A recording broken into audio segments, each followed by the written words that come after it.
Hi! Hello! Good morning. విజయవాడకు దగ్గరలో మనం ఈ టెంపుల్‌ని దర్శించుకోవచ్చండి. వీరబాబు స్వామి వారి టెంపులు. అసలు నిజం చెప్పాలంటే నేనెప్పుడు అన్నీ మిస్ అవుతూనే ఉంటాను. నాకు లేట్‌గా తెలుస్తుంటాయి. నేను విజయవాడకొచ్చి 2 ఇయర్స్ అయింది. ఇప్పుడు వెళ్ళాననమాట ఈ టెంపుల్‌కి. కానీ కరెక్ట్ టైంలో వెళ్ళానండి. వార్షికోత్సవం జరుగుతుంది. 112వ వార్షికోత్సవం అనమాట వీరబాబు స్వామి వారికి. వీరబాబు స్వామి వారి స్థల వృత్తాంతం ఏంటంటే స్వామివారు వెంకటరంగ అనే దంపతులకు పుట్టారండి.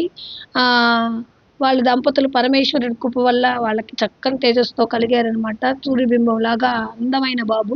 ఆ బాబుకి 4గో పుట్టినరోజు వేడుకలు జరుగుతుండంగా వాళ్ళ ఇంట్లో పనివాళ్ళు ఇద్దరు ఆడవాళ్ళల్లో ఒక ఆడామె కిడ్నాప్ చేసి ఆ గోడ చాటుకు తీసుకెళ్ళి ఆ బాబుని అందించేసి వాళ్ళు నగలు ఒలిచేసుకొని ఆ బాబుని చంపేశారు. అక్కడితో అక్కడితో అయిపోయింది. కానీ ఆ కథ వీళ్ళు బాబుని వెతుకుతూ ఉన్నారనమాట రాత్రంతా. కానీ అక్కడ ఉన్న బ్రిటిష్ పరిపాలన కదండీ అప్పట్లో. అప్పుడు ఆ రాజు చార్లెస్ విలియన్ గారు కల్లో స్వప్నంలో కనిపించి వాళ్ళకి ఆ స్వప్న వృత్తాంతం చూసుకొని వాళ్ళు వెతుక్కుంటూ ఈ ఇంటికొచ్చినప్పుడు అక్కడ అదే పని మనిషి కల్లో కనిపించిన ఆవిడే కనిపించడము, ఆమెని అడిగినప్పుడు ఆమె నిజం ఒప్పుకోవడం అలా జరిగింది. వాళ్ళని కఠినంగా శిక్షించడము జరిగింది.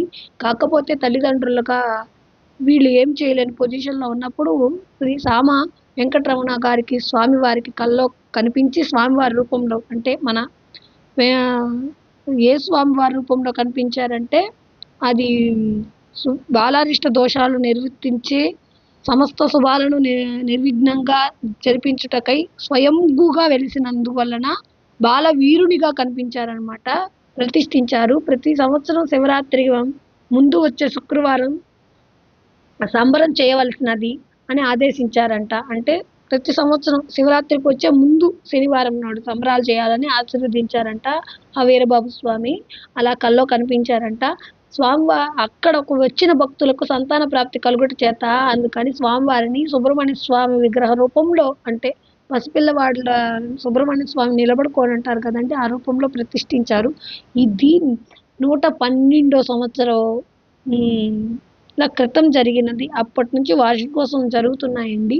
అంటే ఇంకా అక్కడ పెద్ద మర్రి చెట్టు ఉంది. ఆ మర్రి చెట్టు కొంచెం కూడా గర్భగుడిలోకి రాలేదండి. ఇక్కడ చూసారా అమ్మవారి వెనకనే పెద్ద మర్రి చెట్టు ఉంది కదండీ! అది గర్భగుడి లోపలికి రాలేదు. స్వామివారి ఆ చెట్టు కిందనే నేను వెలుస్తానని చెప్పారు. అదే పొజిషన్‌లో వెలిసున్నారు స్వామి.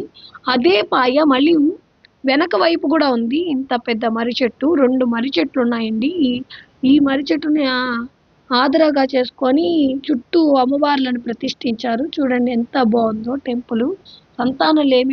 సంతానలేమి ఉండేవాళ్ళు కనీసం ఒక 3 ప్రదక్షిణాలు, 6 ప్రదక్షిణాలు, 9 ప్రదక్షిణాలు అంటే గ్రహదోషాలు అవి ఇవి అన్నీ పోవడానికి ఎంతమంది వచ్చున్నారంటే తిరుగుతూనే ఉన్నారండి అలాగా. స్వామివారికి ఇష్టమైనవి చాక్లెట్‌లు అంటే పసిపిల్లవాడి రూపంలో ఉన్నారు కాబట్టి చాక్లెట్‌లు, పిగిలీలు, బొమ్మలు, చిన్ని చిన్ని పుస్తకాలు అన్నీ ఇస్తున్నారండి.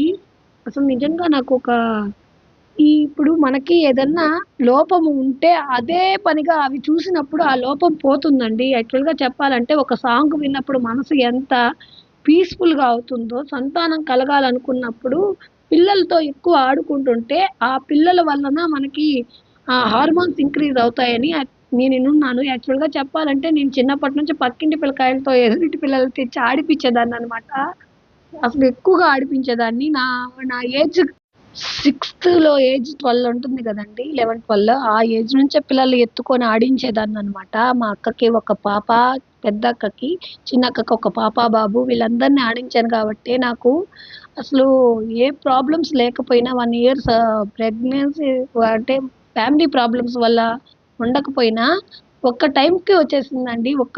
ముక్కుకే వచ్చేసిందనమాట. అలాగా ఏ చెట్టులో, ఏ పుట్టలో ఏ పాముంటదో ఎవరికీ తెలీదు. సంతానం కావాలనుకునే వాళ్ళు తప్పకుండా స్వామివారిని దర్శించుకొని అక్కడుండే పిల్లలకి చాక్లెట్‌లు అవన్నీ పంచిపెట్టండి. మీకు సంతానం త్వరగా కలుగుతుందని ఆశిస్తాను. బాయ్ అండి.